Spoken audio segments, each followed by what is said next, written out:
Okay, kiddos, let's review just the background on Jonathan Edwards. Let's just hit the high points. He was known for his fiery descriptions of hell and eternal damnation. And remember that his purpose is to persuade. He wanted people to turn back to the teachings of Christ, and he wanted the emphasis on religion to increase once again because it had started to diminish. So this is a very emotional appeal.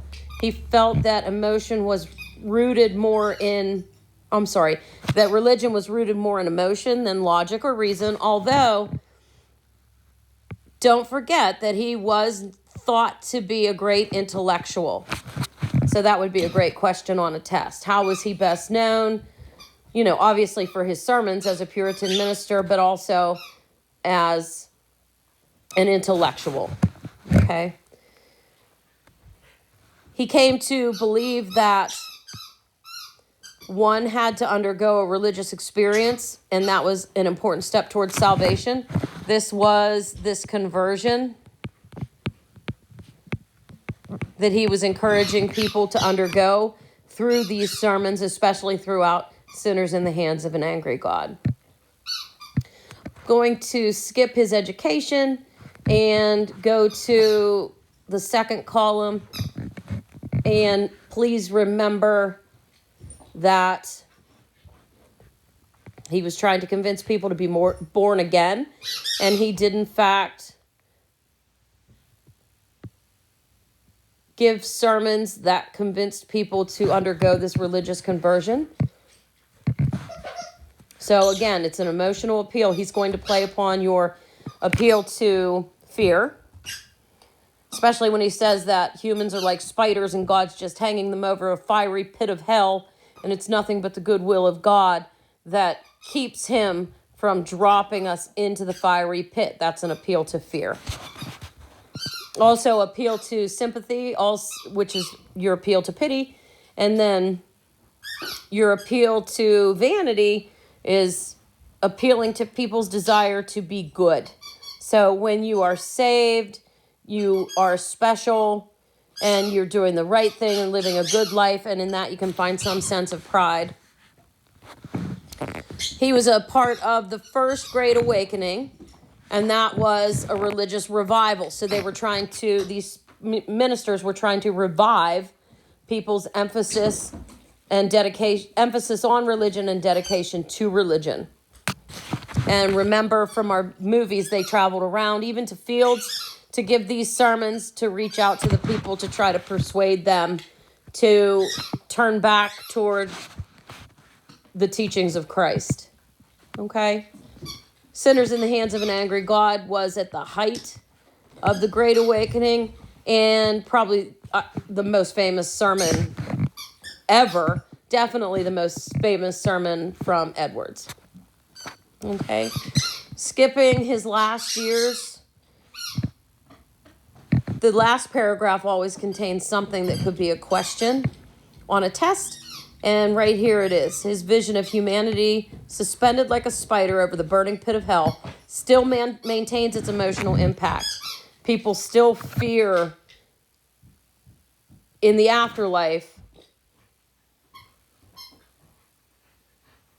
being in hell, in that fiery pit of hell for an eternity. So on this page, we already touched on what his purpose was, who his audience was, and the context or the surroundings, the time period, the fact that religion, the emphasis on religion was diminishing, and people like Edwards sought to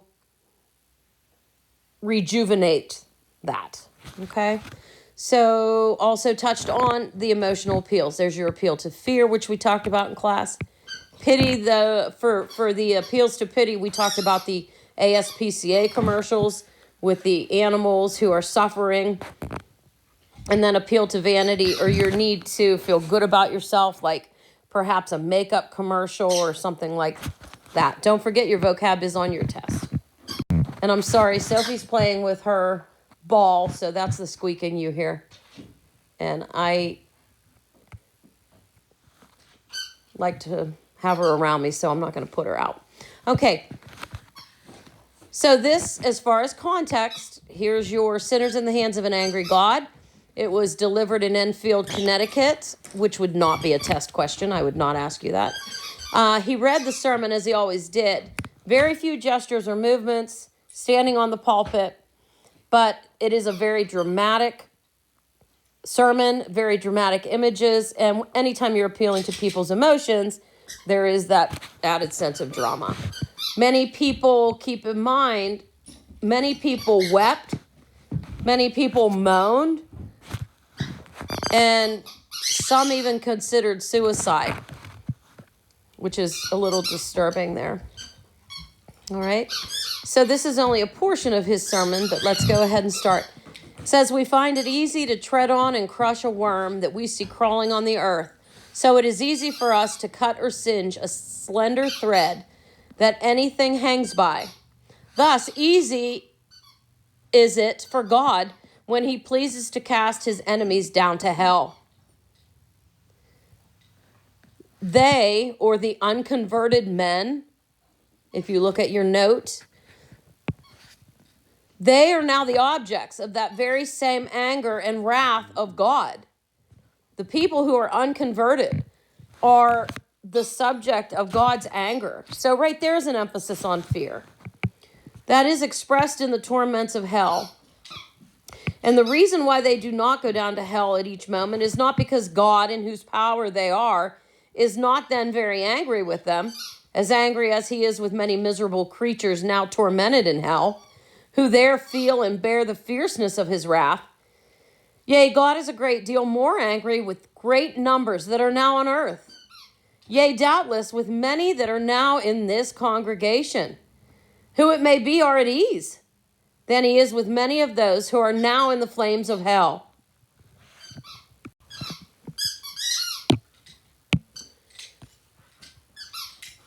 So that it is not because God is unmindful of their wickedness and does not resent it, that he does not let loose his hand and cut them off.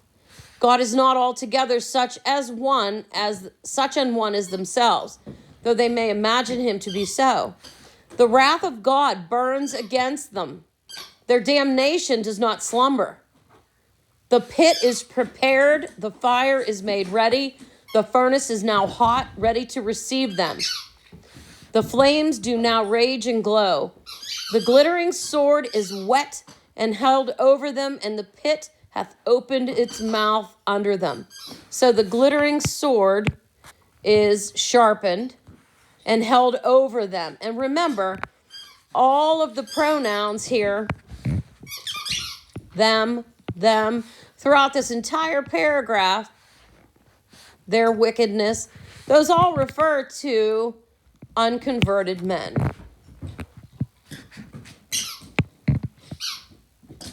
Unconverted men, here on line 19, unconverted men walk over the pit of hell on a rotten covering. And there are innumerable or many places in this covering so weak that they will not bear their weight, and these places are not seen. The arrows of death fly unseen at noonday. The sharpest sight cannot discern or see them. God has so many different unsearchable ways of taking wicked men out of the world and sending them to hell that there is nothing to make it appear that God had need to be at the expense of a miracle or go out of the ordinary course of his providence to destroy any wicked man at any moment. So that thus it is that natural men are held in the hand of God over the pit of hell. They have deserved the fiery pit and already are sentenced to it, and are already sentenced to it. And God is dreadfully provoked. His anger is as great towards them as to those that are actually suffering the excursions of the fierceness of his wrath in hell. And they have done nothing in the least to appease or calm or soothe or abate or decrease that anger. Neither is God in the least bound by any promise to hold them up one moment. The devil is waiting for them. Hell is gaping for them. The flames gather and flash about them. and would fain lay hold on them and swallow them up. The fire pent up in their own hearts is struggling to break out, and they have no interest in any mediator. There are no means within reach that can be any security to them. In short, they have no refuge, nothing to take hold of. Okay? So if we go back to some of these notes, would fain or would rather lay hold on them. Okay?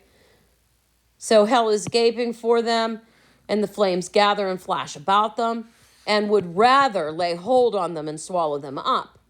Okay? And a mediator is a reference to Christ. So look at your note number 4 here at the bottom. Some people have no interest in any mediator. There are no means within reach that can be any security to them. Let's pick up here on 38. The bow of God's wrath is bent, and the arrow made ready on the string. And justice bends the arrow at your heart and strains the bow. And it is nothing but the mere pleasure of God, and that of an angry God, without any promise or obligation at all, that keeps the arrow one moment from being made drunk with your blood. Thus all you that never passed under a great change of heart by the mighty power of the Spirit of God upon your souls, all you that were never born again and made new creatures and raised from being dead in sin to a state of new and before altogether inexperienced light and life, are in the hands of an angry God. Okay, that whole section refers to people who have not been born again and experienced that religious conversion, that intense religious experience. However, you may have reformed your life in many things and may have had religious affections and may keep up a form of religion in your families and closets and in the house of God. It is nothing but his mere pleasure that keeps you from being at this moment swallowed up in everlasting destruction. That God that holds you over the pit of hell, much as one holds a spider or some loathsome or disgusting insect over the fire, abhors you, or you disgust him. And that God is dreadfully provoked. His wrath towards you burns like fire. He looks upon you as worthy of nothing else but to be cast into the fire. He is of purer eyes than to bear to have you in his sight. You are 10,000 times more abominable in his eyes than the most hateful venomous serpent is in ours. You have offended him infinitely more than ever a stubborn rebel did his prince. And yet it is nothing but his hand that holds you from falling into the fire every moment. It is to be ascribed or attributed to nothing else that you did not go to hell the last night, that you suffered to wake again in this world, or that you were permitted to wake again in this world after you closed your eyes to sleep. And there is no other reason to be given why you have not dropped into hell since you arose in the morning, but that God has held you up. There is no other reason to be given why you have not gone to hell, since you have sat here in the house of God, provoking his pure eyes by your sinful, wicked manner of attending his solemn worship. Yea, there is nothing else to be given as a reason why you do not at this very moment drop down into hell. Oh, sinner, consider the fearful danger you are in. It is a great furnace of wrath, a wide and bottomless pit, full of the fire of wrath, that you are held over in the hand of that God, whose wrath or anger is provoked and incensed as much against you as against many of the damned in hell. You hang by a slender thread with the flames of divine wrath flashing about it, and ready every moment to singe it and burn it asunder or into bits. And you have no interest in any mediator or Christ, and nothing to lay hold of to save yourself, nothing to keep the flames of wrath, nothing of your own, nothing that you have ever done, nothing that you can do to induce or persuade God to spare you one moment. It is an everlasting wrath. It would be dreadful to suffer this fierceness and wrath of Almighty God one moment, but you must suffer it to all eternity. There will be no end to this exquisite or intensely felt horrible misery. When you look forward, you shall see a long forever, a boundless duration before you, which will swallow up your thoughts and amaze your soul. And you will absolutely despair of ever having any deliverance, any end, any lessening or mitigation, any rest at all. You will know certainly that you must wear out long ages, millions of ages, in wrestling and conflicting with this almighty, merciless vengeance. And then when you have so done, when so many ages have actually been spent by you in this manner, you will know that all is but a point to what remains, so that your punishment will indeed be infinite. Oh, who can express what the state of a soul in such circumstances is? All that we can possibly say about it gives but a very feeble, faint, or weak representation of it. It is inexpressible and inconceivable. For who knows the power of God's anger? And you have a note down on that. That's a reference to a passage from the Bible. That's why he has quotation marks around it. Okay? How dreadful is the state of those that are daily and hourly in the danger of this great wrath and infinite misery. But this is the dismal case of every soul in this congregation that has not been born again. However moral and strict, sober and religious they may be otherwise. You have to have this religious conversion. Remember, that's his emphasis. And now you have an extraordinary opportunity. A day wherein Christ has thrown the door of mercy wide open and stands in the door calling and crying with a loud voice to poor sinners. A day wherein many are flocking to him and pressing into the kingdom of God. Many are daily coming from the east, west, north, and south.